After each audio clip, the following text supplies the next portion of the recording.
Hello everyone and welcome to our next prompt of Roxy's Journal of Stitchery Volume 8. To think there, because I had to think because we're actually planning Volume 9 at the moment where we're getting ready to announce it in December. So the prompt for this week is English paper piecing. Now, that might be a little bit daunting for anyone who hasn't done quilting, but I'm going to talk to you about probably the easiest way to do it, and also my favorite type of English paper piecing is little hexagons. These are little ones. So this is a little cluster that our lovely friend Virginia gave me, and I'm going to attach that to my quilt. These are some larger ones that I think I picked these up at the sewing basket. They're in a pack, and I've used some of these. This one and this one would certainly go onto my quilt very nicely in terms of the colours, and these are hexagons. Okay, so I'm going to talk about hexagons. There are other types of English paper piecing that you can do. For example, I do have a clamshell template, and I love clamshells. I'll just show you. Let me open it. I haven't used this for quite a while. But what you need for English paper piecing is you need some kind of template. Now, you do not have to buy an acrylic one like this, and I'm going to show you some different options in a sec. So that's an acrylic one, and then you need the papers, and that's why it's called paper piecing. So these are ones I've used, and you would make your little paper, use your paper to make your little fabric templates that you eventually stitch together. I'm not going to do clamshells. I do love clamshells, but I love hexagons the most. So that's what I'm going to do. And I think hexies are the most achievable things to do. So I'm going to show you a few options. I do have other templates like that. This is just a very thin one made out of template plastic. You can get this at in Australia Spotlight. And you can actually print out free designs for things like hexies online.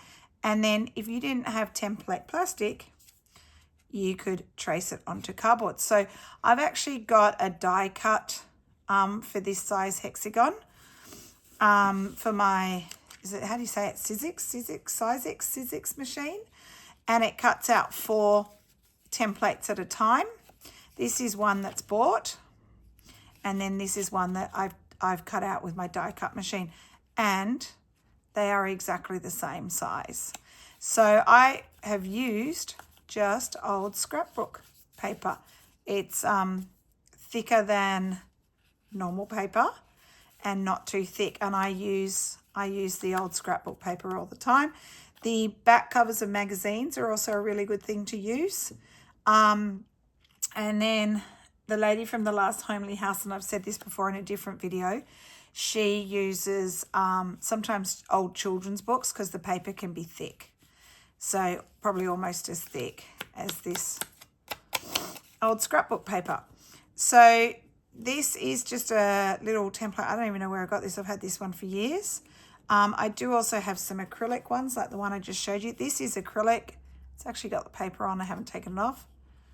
But that is a larger one. To measure the size, I think you measure that edge there. Someone can correct me. I'm not an expert. I have done lots of hexies. I'm just seeing if I've got a ruler. I had one over here. Where's my ruler? Here it is. That's 1 inch. Yes, I think you measure that side. So that would be a 1 inch template. Just go from here because it's got a curved edge. That's actually over one. That's 1 and 1.6. This could have been a template for shibori dye. I don't know where I got this one. And then in here, this is kind of the standard template that I have quite a few of these, and I have one this size as well, where you have the cutout in the middle, and then you have the template here, and I'm going to show you why it's like that. And then for this one, I have my teeny tiny little papers. So that is the same, will turn out the same size as this one. So what I'm going to do for my quilt is I'm going to make some different types of hexies. I've already added some, you've seen that. And I actually have already shown this, but I was looking at all the different English paper piecing. There's another one, which is hexie. I'm just seeing if I've got some paper and I can draw it. So it's like a hexie flower, but instead of having this straight edges like this, it curves the edges. And you could get a template for that, but I thought I might even be able to make my own template. And I like that. So I might try to do that one later on, but let's just go with the basic one. So you don't have to do flowers. So you see this is like a little cluster. It's almost like a diamond shape. And you can do a row. There's different options. So I'm going to show you these. So these are some, I already have some hexies. Some I've bought at the sewing basket and they've just been donated. And some I've prepared myself. For example, that one and that one. And some I've just bought random packets of them. So all of these are pretty good. What's that string? Oh, that's my thread I'm going to use. I'm going to show you that. So what I thought I'd do, because I've got pre-made ones, I'm going to show you how to make one. And then I'm going to use the pre-made ones. And I was thinking I'd really like to use... I'd really like to make some out of Liberty as well. So lots of options. So let's have a look at how you make one. So you have your template, and what you need to do, I'm going to get some Liberty because I do want to make some Liberty ones.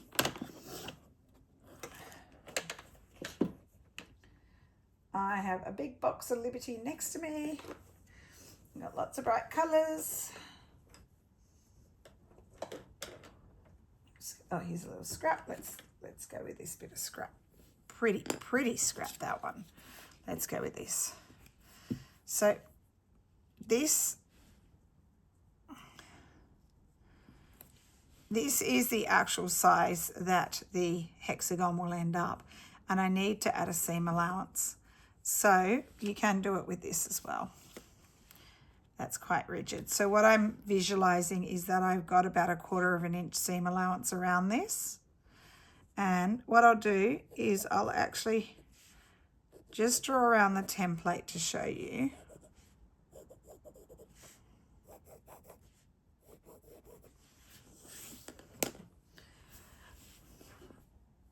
I'm just going to turn on this other light.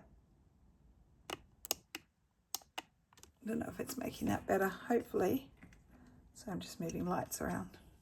Maybe I'll zoom in a little bit. It's bright on my mat, but I'm not sure if it's bright for you. And then let's get some scissors. Hopefully I stay on camera because I've zoomed in. And what I will do is I will cut around it, leaving approximately 1/4 inch seam allowance.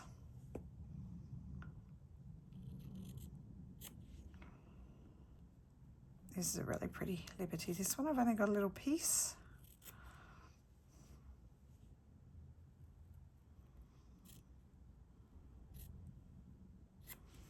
Okay. So there we have the little hexie. So to turn it into this, there are a couple of ways that I would do it. Wait 1 second, I'm just going to grab something.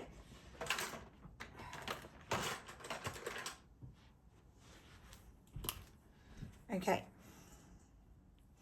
So you can get the Sue Daily or Sew Line glue pens. So what you can do, put your little template there, and I'm sticking it inside my lines, and I can just run a little bit of glue, and then you fold it over, and you want to butt it right up to the cardboard, and then a little bit of glue, and just go around it.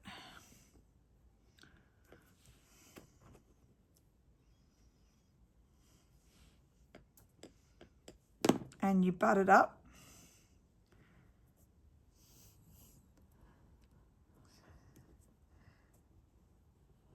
This is probably the quickest way to prepare your hexies.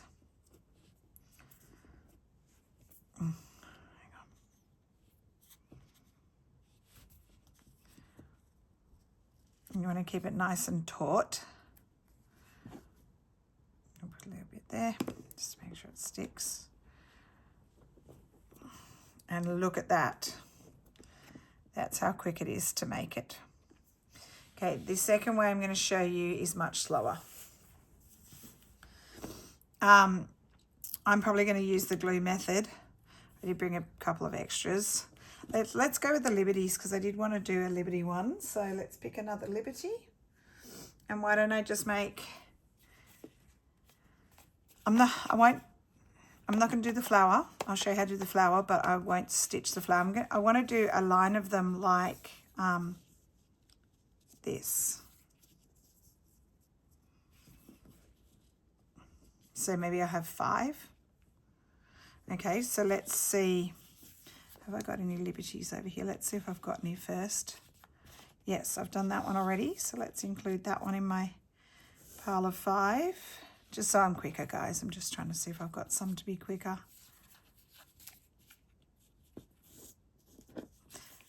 Like, I think those two are Liberty, but they're the quilting one, not the Liberty.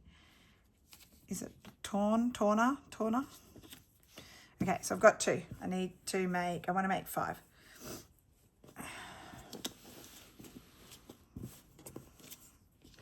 Okay, I'm going to make sure I've got a seam allowance, draw around it.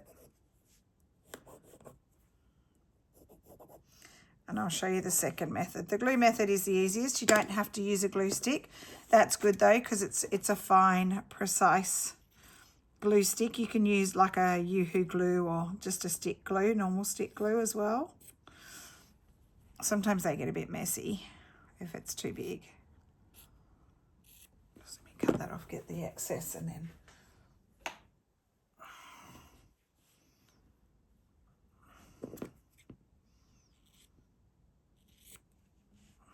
and don't go too small on your seam allowance, otherwise you haven't got much fabric to work with.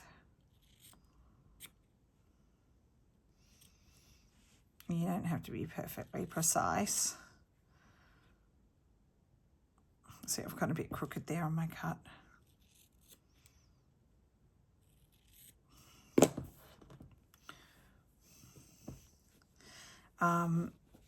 See, so this one has just used a really large amount of fabric, and they've stitched through to hold it in place, and you'd take out those basting stitches later. The method I'm going to show you is this one, where you actually stitch. So what I need is some cotton.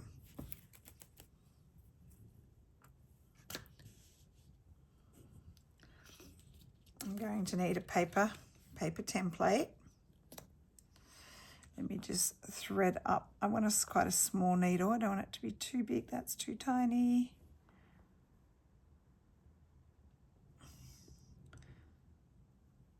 These ones are too thick. This one's good. Oh, it's got a teeny tiny eye though. Oh, I'm not going to be able to thread that. Let me find, they're all tiny. Let me find a better one. This one.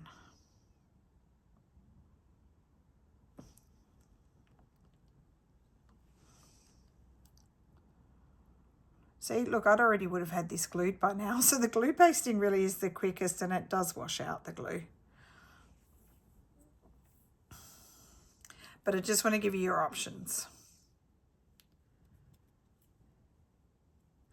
Now, if you look at Leela from the Maker's Stash this week on Instagram, she showed 4 different ways that you can piece a hexie flower together. So I might link her Instagram so you can have a look. She is the queen of English paper piecing. She does a lot of different hexies and some really tiny hexies. She's worth having a look at, and she has templates and stuff available on her website, and also some tutorials and YouTube channel and stuff.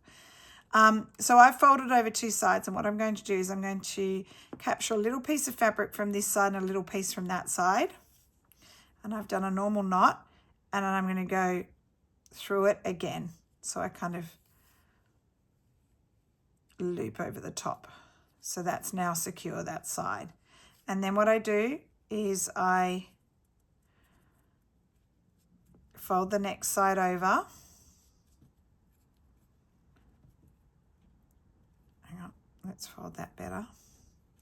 Lorna Liberty is very delicate and can move around a bit. So you can use, you know, like the quilting clips to hold your sides down if you want to.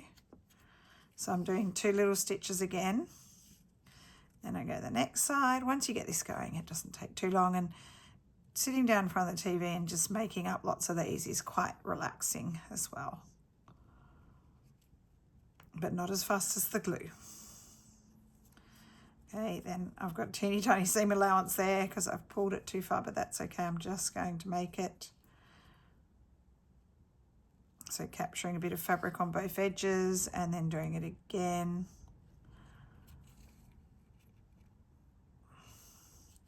And then this side, just left myself enough fabric.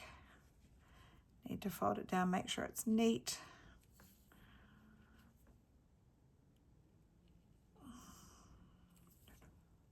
And then this corner.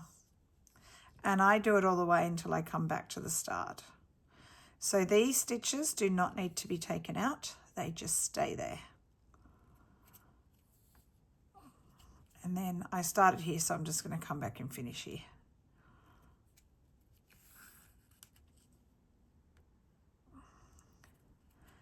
And I'll just loop that through. That won't come out. So there we go. So now we have 3. Okay, so I'm going to do my next 2 with the glue method. Let's find. I have a lot of lovely Liberty. Some of it's been scraps that I've bought, some of it's new.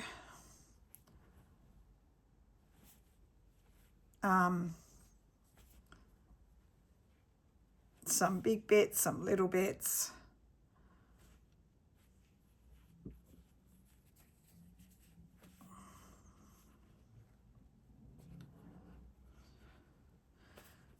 That's my favorite print. I think I've told you guys that before. I'm just trying to find some that I think will look nice. That would go nicely. And I want to make a bunch of these so that I can have them in different spots on my quilt. Just going through some. This would have been some little scrap pack. I search for these at the Sewing Basket and you don't get them that often, but occasionally you find them. That's a pretty one. Occasionally you find them. And then usually if I go to a quilt fair, I'll pick up a few little rolls of them. Liberty's expensive, and luckily Slow Stitching doesn't, that's a pretty Betsy. That would go well. Luckily Slow Stitching doesn't take too much fabric, so you can just buy the little fat 8s. So many options. Oh, I love that one. Let's do that one. Okay. Oh, I love that one too. Anyway, I love them all. That's just one box. I've got more boxes. So these are all good. 1, 2, 3, 4. And I might do 5 with that one.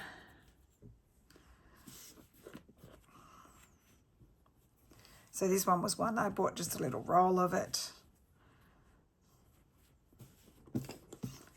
So using my little template.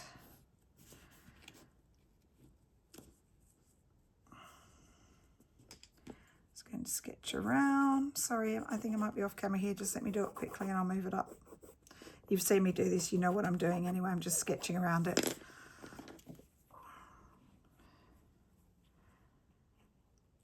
I probably have gone off camera in this video because I did try to zoom in a bit for you. And when you zoomed in, you can go off camera.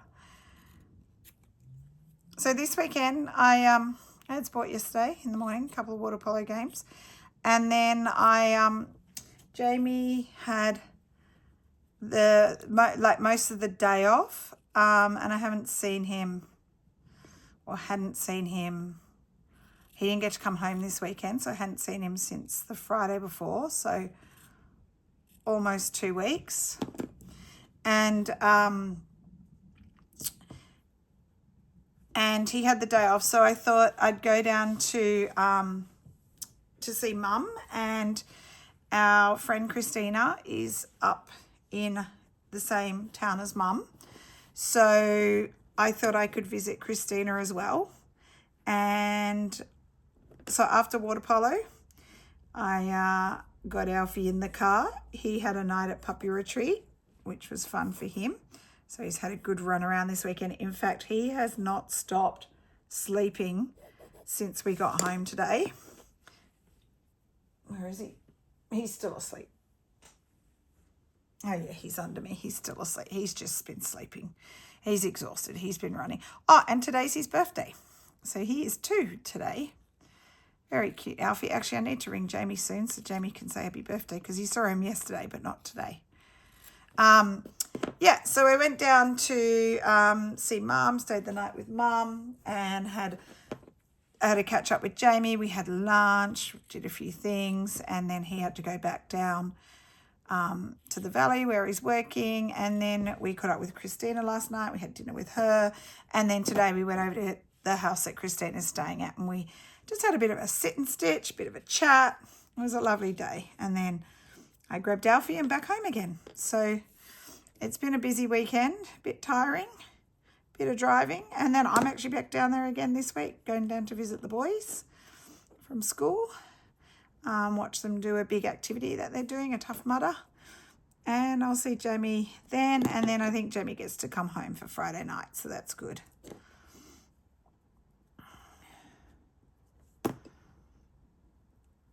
And I think this week I'll be making a decision on my builder for my renovation, which is cool. I have some quotes in now. I just have to spend a bit of time comparing them this week in terms of what they're offering in their quote. There is a vast array of difference in prices. 2 are similar, and then one's about 100,000 more. And I'm like, okay, that 100,000 one more might not be a viable option. So anyway, I'm really happy because one of the people that I really, really liked has given a great quote. So I'm happy with his quote. And as long as what he offers is good, I think I've probably got my decision, which is good because I need to get that started. Yeah, need to get that started because, you know, I'm going over to see Rach for Christmas and I need to have stuff done before I go. And this term goes really quickly. Term 4 always goes quickly. Any teacher will tell you that. It's the shortest term of the year. You know, we have some assessment tasks and reports to do and stuff like that. And so you're really busy this term. But, I mean, you're busy every term, but it's busy this term and it just seems to fly by quickly.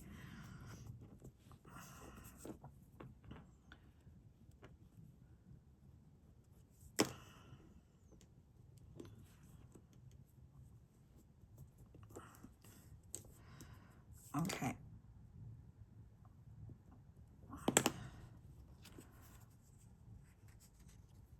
So there we go. I've got my Liberty. Let's play around with the order. I think I like the green in there. And that's pretty good order. Now let's have a look at how we stitch these together. Am I on camera? Yes, perfect. Okay, so I've got this thread, the bottom line thread. This is a polyester. Yep, polyester. It's called Superior Threads, the bottom line.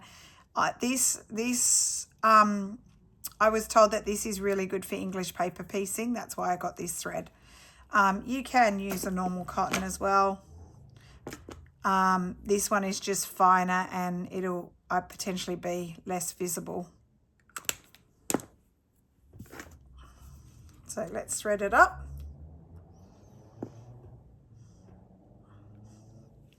This is where I should be able to use these really fine needles because they should be easy to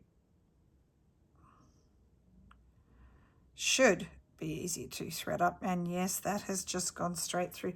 Because this thread's so fine, what I like to do is just a little, I keep my tail pretty short on this and I just do a little double knot, and it has no issues gliding through because it is such a fine thread.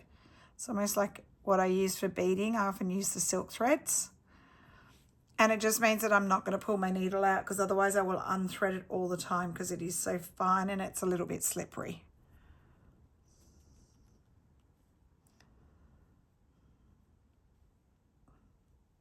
Okay. So, one sec. I'm going to grab, have I got any next to me? No, let me grab some quilters clips. Now, if you don't have some of these, this is my tin. If you don't have some of these clips are awesome. I have bought the good brand, like Clover ones, and I bought some Birch ones, which is a brand here, like these purple ones are Birch. And I have also bought them on like websites like Temu, where you can get that's quite a solid one. That's probably a proper branded one. And there's some different sizes too, some bigger ones. But these clips are awesome and I use them all the time. I like that little colour. These ones must be proper ones. These might be Clover, these ones. They're very strong. Whereas these ones are a little bit more flimsy. I can feel these ones are strong. These are Birch ones. They're very strong as well. But anyway, you can get big packs of these really cheap online. So what you do is you butt your two hexies up together. And I'm going to sew along that line there. So what I'm going to do is use one of my clips, or I could use two. I could clip it on two sides. Actually, let's come down here so that they're out of my way. And I'm going to sew along there. I might just butt the next two up as well, ready to go.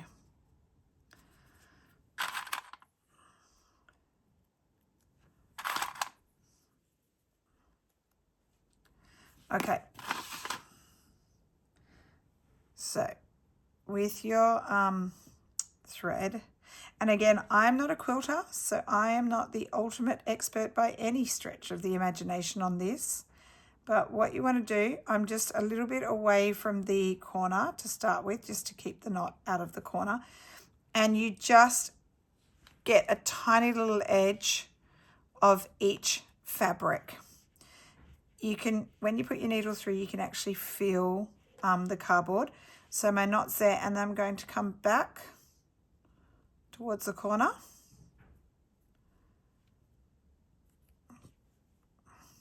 I will get my thread hooked on my clips at some stage. I go back, I'm going to come right to the edge to make sure I get that corner. And so I'm doing a couple of 2 to 3 stitches on the corner to make sure the edge is really secure. Do one more. And then it's just a whip stitch.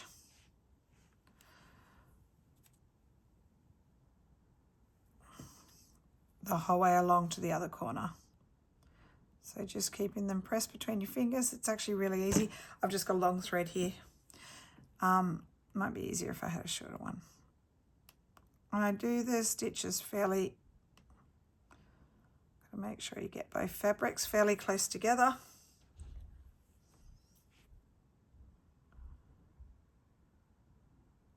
So English paper piecing is done with, did I get it? With the paper templates, and it's pretty much a similar technique no matter what design you do, where you'll have a paper template in your piece of fabric and you will butt them up together to stitch them. And they tend to be hand stitched. This is a very old technique which has been around forever.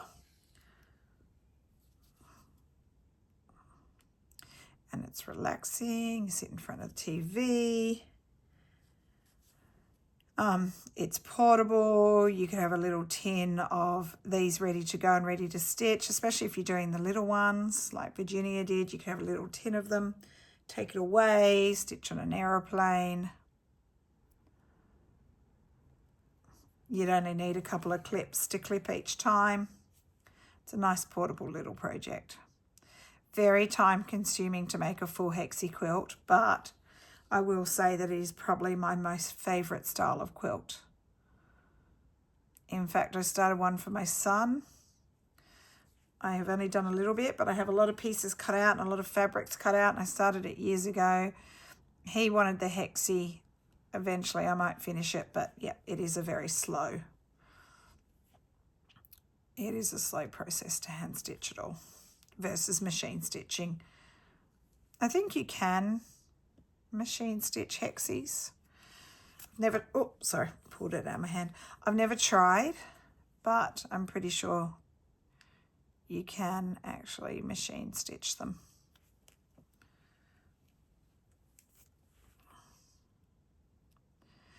All right, I might stitch these together. I'll stitch those two as well, and then I'll show you. It's pretty much the exact same technique to join them. You open them out, then you butt it up to the next one and you continue stitching. And when I get to the end, a few stitches again on the corner just to make sure it's secure.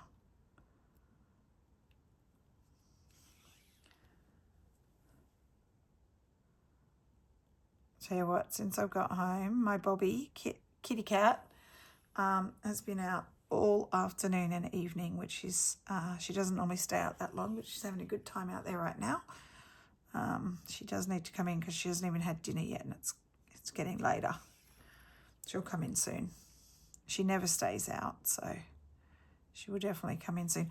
I just stitch back a little bit, and then I'll just do my little knot, like looping it through. And if I'm worried it's not secure, I could do that a couple of times. Loop it through. Oops. Got a little. Oops, I've got a little. There we go. And I'm just going to shorten this towel so it doesn't stick out the side. Take off the clips. And there we go.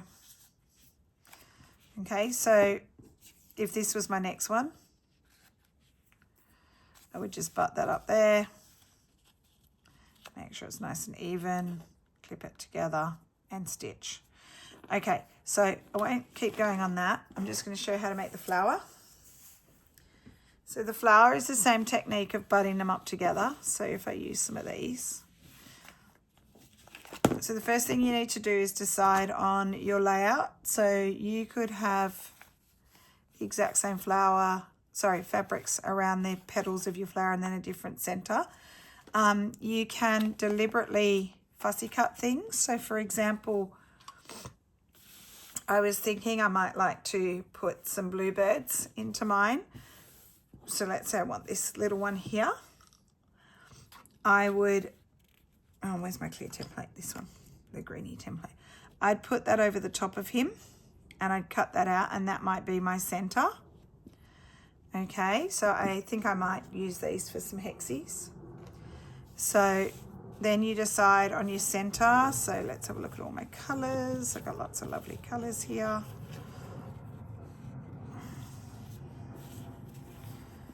Maybe I want, let's go a pale pink center. Then I just, with this one, I'll do all different fabrics. So I'm just going to play around with some different fabrics to see what I like the look of.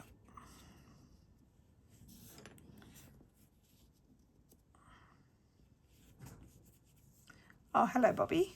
She's just come up. Speak of the devil.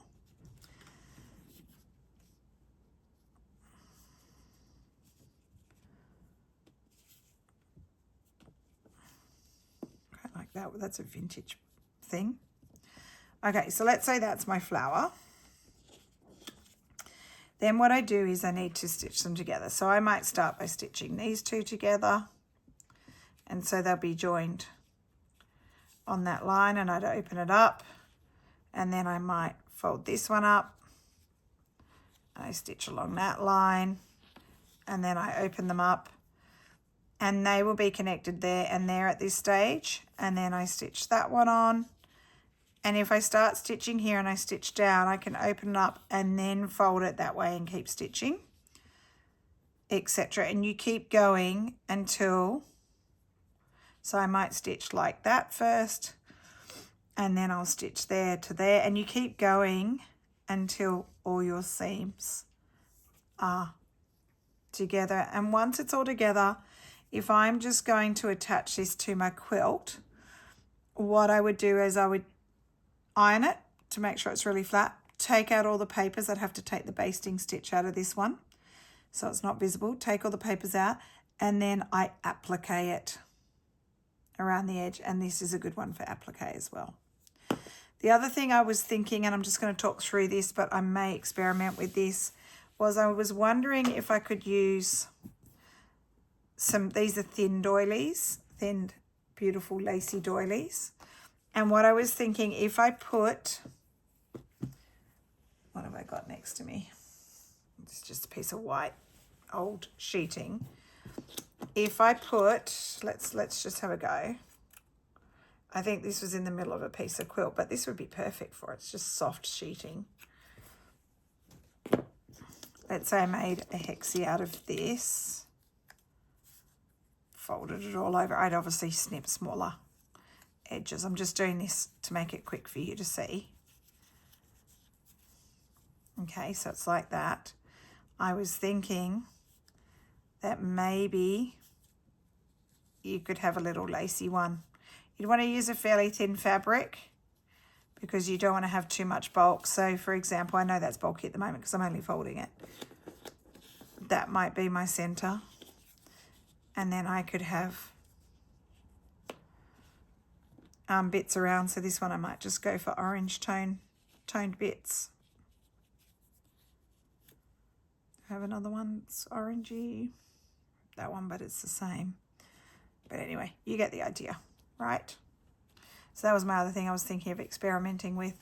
And the final thing I want to tell you, oh, I think I did tell you, was the fussy cut with the embroidery, but you can also fussy cut bits of fabric. So you want to get a certain bit. So let's say this one here, it's not one I'm going to use, but it's got little deers on it and rabbits.